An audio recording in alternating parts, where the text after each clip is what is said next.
Thanks for tuning in to the Island Viper. I can't believe that Hasbro would rip off Action Force with Chuckles, a Condor ripoff. Wait a minute.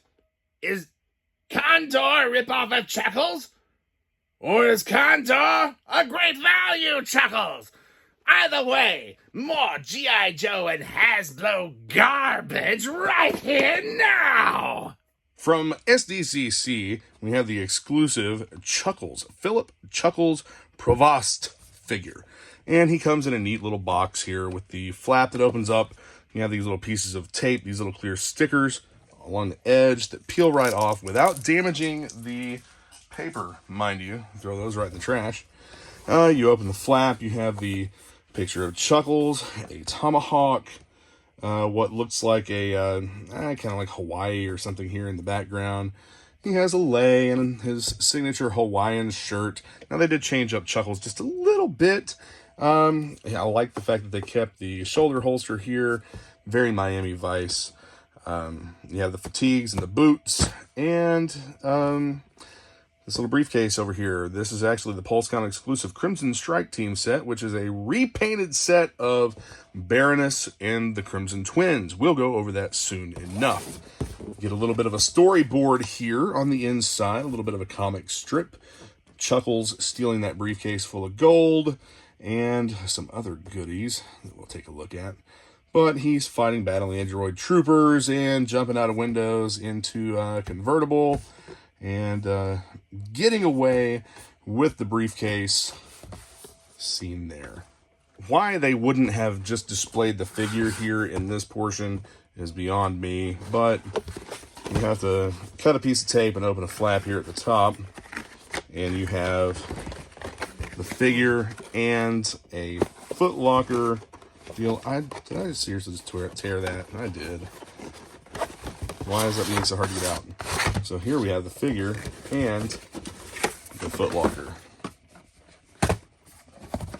There really isn't much else on this box. You have dials over here. It looks like a handheld radio communications device of some type. This one actually got smashed in the mail, but now that's kind of cool. And so the G.I. Joe logo all over the accessory bag. It's Hawaiian print. The same Hawaiian print that's on his shirt and in the background of the figure tray. So this foot locker also looks like the case for the PulseCon exclusive set. Like, I mean, it looks almost exactly like it's Crimson Strike Team, Extensive Enterprises. It's a very neat tie-in. Even though, like, I like all the fun packaging stuff with these figures. Even though, I've seen people complaining on Facebook, what, Hasbro charging me more money for the trash I'm gonna throw away? Like, man, you're not all of us. Not everyone's gonna throw the stuff away. Some of us like it. I think it's neat. Some people would prefer you just buy an action figure in a plastic cellophane or plastic poly bag with nothing else. Just the figure and accessories. But not me. So here we have his little briefcase with some battle damage and some scarring. This does open up, I think. Yeah, there we go. There's stuff that'll go in there. It's probably in this little package here. But you have the little file, almost like an attaché case. The lei actually seems to be pretty solid plastic. It's not real flexible. We have, and I actually like these hands. The extra hands that he comes with have brass knuckles on them. That's pretty dope. Let's see, a pair of handcuffs and the alternate head with the missing tooth, cut forehead, cut on his nose, the black eye. Let's get a good close-up here of this battle-damaged head. Like, I mean, he's had the shit beat out of him. You ought to see the other guy. And you have a set of broken handcuffs here. Assume those would go on him. And what's this? Little binoculars to spy with. A file folder. Now this is kind of neat. Yeah, it's pretty cool. You've got this is the plans for the Crimson Bat. See the Crimson Bat photo here on the front, paper clipped onto it, and then all the files in here. So that's something that'll go in his briefcase. That's actually what he's stealing, I believe, is the plans for the Crimson Bats. And then you have his 1911. Of course, he has a 1911. And then something else that's very neat. You have his little Walkman cassette player. But this little Walkman cassette player, the spy is actually being spied on, or someone is spying on both Cobra and G.I. Joe. This is a black version of the Decepticon Soundwave, or it's Sound Blaster. One of the two.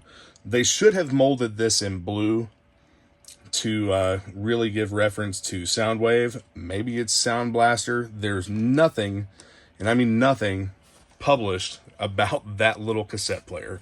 But it is a Transformer. It is a Decepticon. I thought that it was supposed to have the Decepticon logo on the face of it, but it doesn't. They should have included that.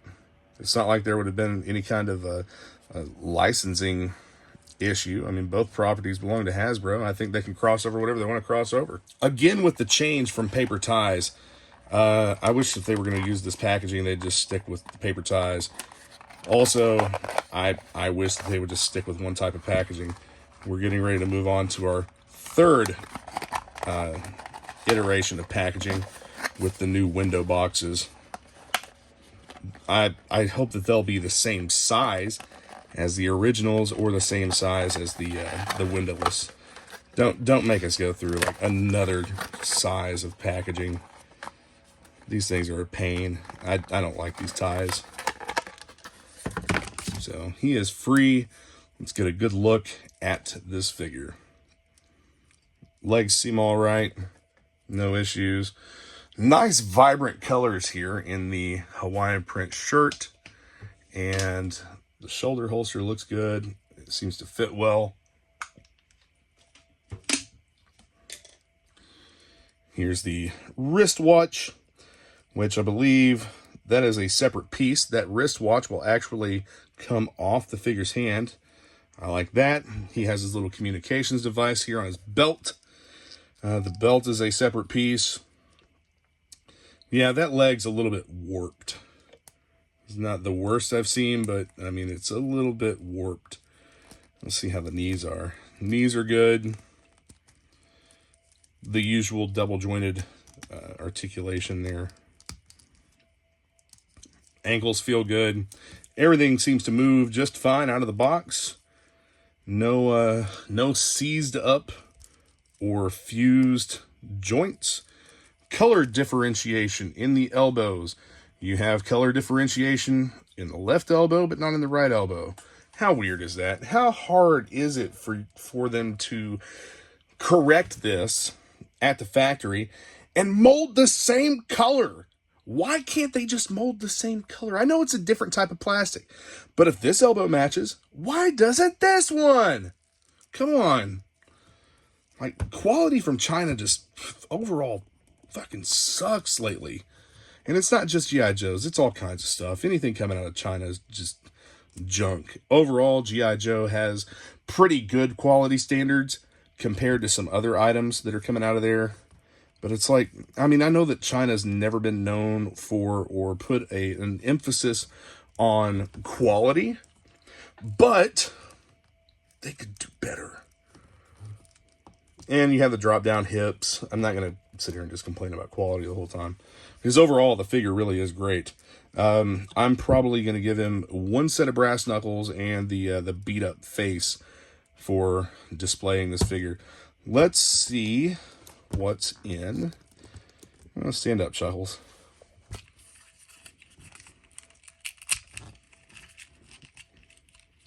What's in here? Oh, we have more accessories in here.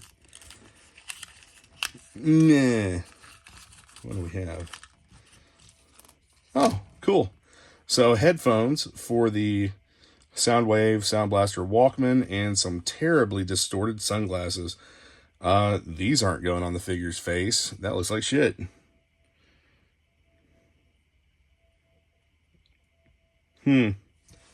Will they go on this one? Probably not. Yeah, looks great, Hasbro. Awesome job on the glasses. Man, I'm really getting annoyed with the super gummy accessories. Some stuff it's okay, but man, these, like, some things really need to be solid, and glasses are one of those things that needs to be solid. The headphones don't stay on the head at all. I mean, they're just kind of, they don't fit right. We can check the other head, but I'm pretty sure that the hair is the same. Yeah, I mean, it looks okay. It's not the worst, but I mean, just the gummy accessories is bothersome to me. Oh man, let's get this guy switched out and see what he looks like with his other appearance package. All right, now onto his belt here. You have a couple of tabs that are sticking up here on the back. That is where the binoculars tab onto. If I don't drop them in the floor while I'm trying to do this. Let's see if we can get that tabbed in. Yes, tabbed in just fine. You also have a post on the back of Soundwave, and he should go right into the belt there. So you have the cassette player, tape recorder, transformer, robot in disguise there on his belt, and the 1911 goes right into the holster on his chest. I've put the lei on him. The handcuffs, I'm not really going to mess with those. But, and I obviously can't put the deformed as shit sunglasses on him. Those would have looked really cool. Maybe I can heat them up and kind of move them around a little bit. But the headphones, let's see if we can get those to fit on here. Maybe, kind of. Put them on that way. Yeah, they're on.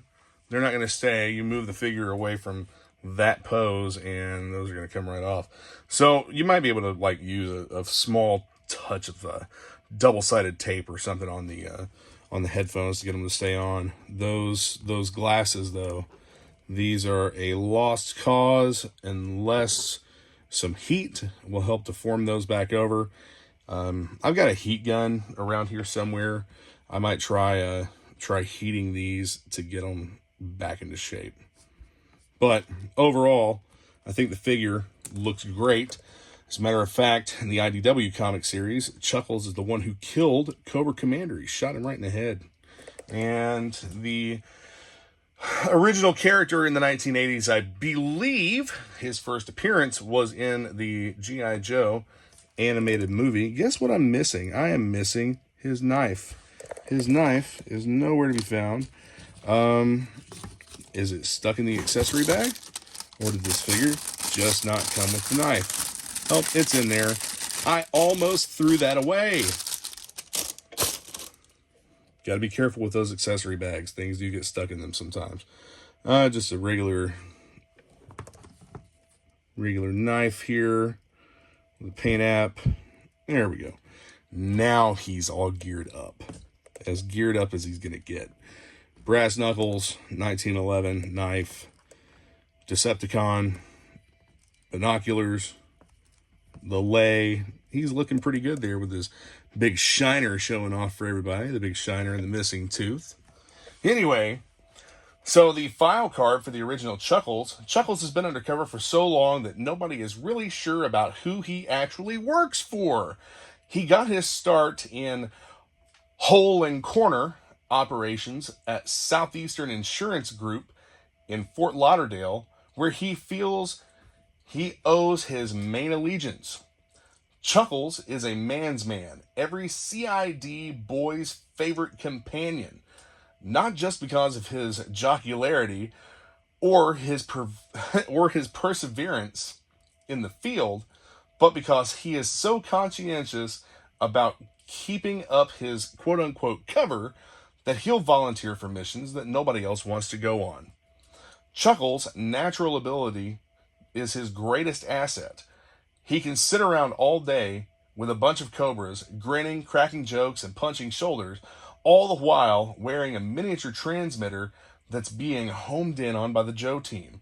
Chuckles is aware of the consequences of being found out.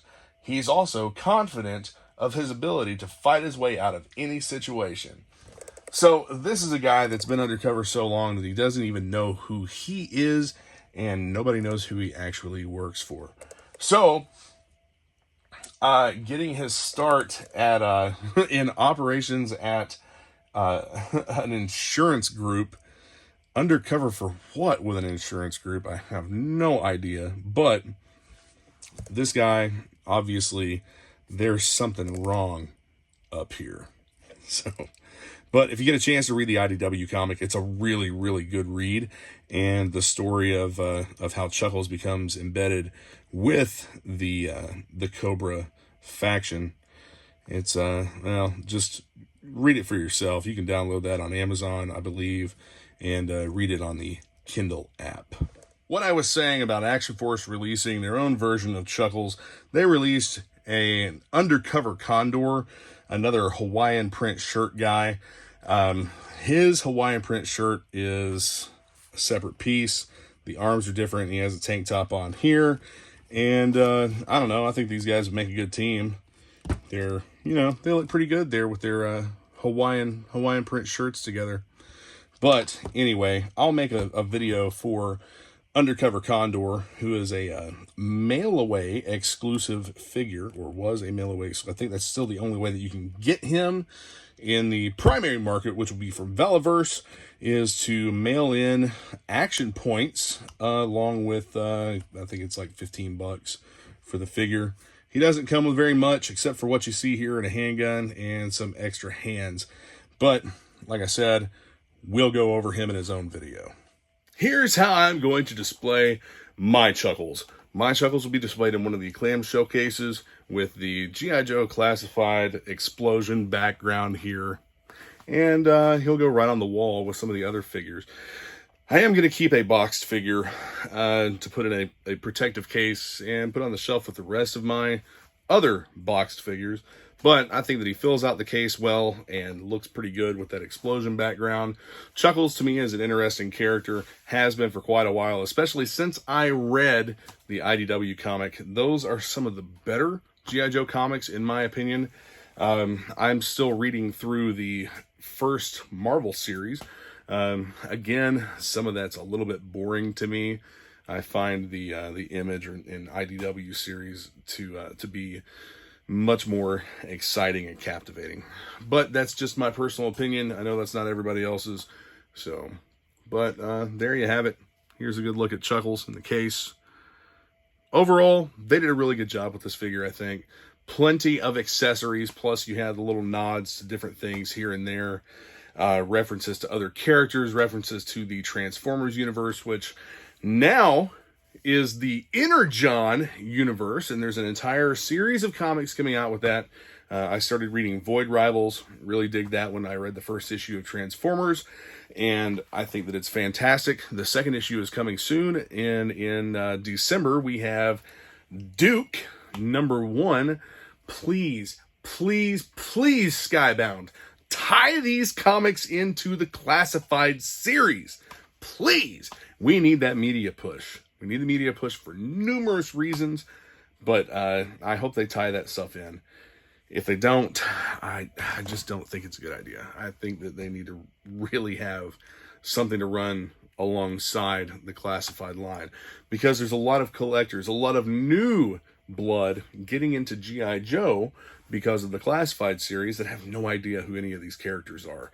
And they have to go online and watch YouTube videos, and it would be a lot easier if they just had a file card or a comic that they could keep up with. But anyway, back to the subject at hand, Mr.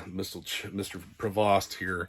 I'm going to get him on the wall, and I'll be back at you all with another video here soon. Thanks for watching, guys. Be sure to hit the subscribe button, the notification bell. Check out the description for links to different things, my eBay store, Amazon links, and some Facebook groups. You'll find something interesting there. And Yo Joe!